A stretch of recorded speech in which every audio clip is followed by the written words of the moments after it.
On his wedding day, Rome is dragged from the aisle by Orlando's gang and taken to a dark warehouse. Everyone expects the poor son-in-law to beg. Instead, he smiles, cracks bones, and unleashes 4 weeks of rage until a voice in the dark calls his name. Rome kept laughing until his eyes met with Mr. Miller's angry gaze, and in that instant, his voice got lower and lower till he was silent. "You troubled child," Mr. Miller shouted, approaching Rome. He then grabbed onto his son's ear and pulled it hard till it turned red. Because Mr. Orlando is not only a money loaner, but he is also in a gang, and his boss is an evil man. "We need to leave now," Mr. Miller said in fear. "He's going to kill you. I can't protect you because I'm filthy poor, and because of that, you are also penniless. I know that I am not capable of protecting you, so I am taking you somewhere that you will be safe." A few seconds later, he returned with a worn-out bag hanging on his shoulder and met with Mr. Miller.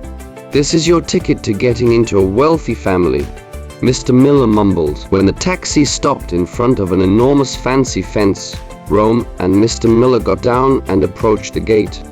"I am sorry about the misunderstanding, but we are not beggars. My son and I would like to speak to Madame Rossi."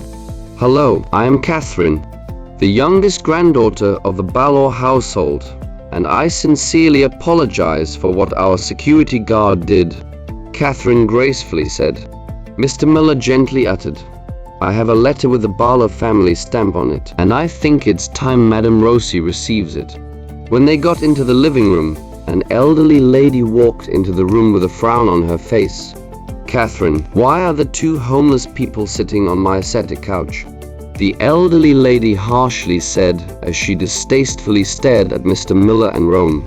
"I apologize for any discomfort our presence may cause you, Madame Rossi, but I think these 2 are supposed to get married, according to the paper I have in my possession," Mr. Miller said with a straight face. Mr. Barlow loudly declared, "The contract got signed between my father and Mr. Miller, and I shall honor it. Catherine is to get married to Rome within 4 weeks, and that is final.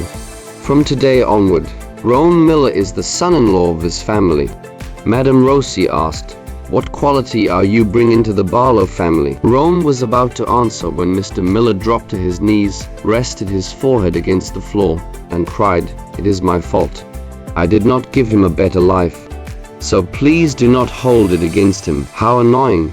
You can't afford to support your son, so you decided to make him a burden to our family. What a scamming old man you are," Madame Rossi straightforwardly said. "I don't like worthless people, so try to make yourself useful while living here." In the east wing of the Barlow mansion, Chloe slyly intoned, "Let's make him our personal slave." When they got to Chloe's room, she dropped the basket on the floor. "Oh, are you going to pick them up?" Chloe mockingly said. Rome gazed down at her bra and underwear scattered on the floor. Then he glared at her, bent down, and started putting them back into the basket. "Haha, true. Our dear brother-in-law can use a lesson or 2 from us. How about after you finish here, you can go wash my car?" Richard intoned. "Yeah, and afterward, you can polish my shoes," Jeff said with a smirk. 4 weeks went by naturally, and it was finally Rome and Corinne's wedding day. As Rome stood before the mirror, thinking about the hard labor he had done for them, he balled his hand into a fist and swung it at the mirror. "I can't break my promise to my father," Rome mumbled. The moment Rome walked into the wedding venue, the mumbling started. "Isn't he the scoundrel whose father tricked Mr. Barlow into marrying his granddaughter to him? Yeah, he and his father are both thieves and shameless." Once Catherine had joined him at the aisle, the ceremony began. But when Rome and Catherine said, "I'd," the door suddenly flew open, and Orlando and his gang marched into the hall. "Mr. Ford needs a word with the groom," Orlando shouted. "What have you done?" Catherine asked, sounding annoyed. "I'll be back," Rome said. Orlando forcefully locked Rome's hands behind his back and carried him out with his men following closely behind. When Orlando and his men led him into a warehouse, Rome's sight rested on a man as he stood in the dark. "The boss is watching. Make him suffer," Orlando abruptly said. Within a split second, Rome saw a punch heading in his direction, but he used his palm to block the hit. Then his fingers clutched onto the guy's fist, and he popped the wrist bones from their joints. Then he balled his fingers into a fist and drove them towards the guy's cheek, slamming against his jaw and breaking 3 teeth.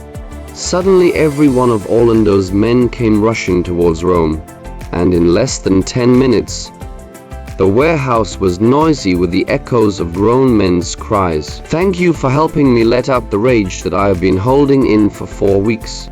Ah, this is nice," Rome said, taking in a deep breath with a smirk on his lips. "Rome," he heard a voice call out of the dark, and immediately an agonizing pain ripped through his head.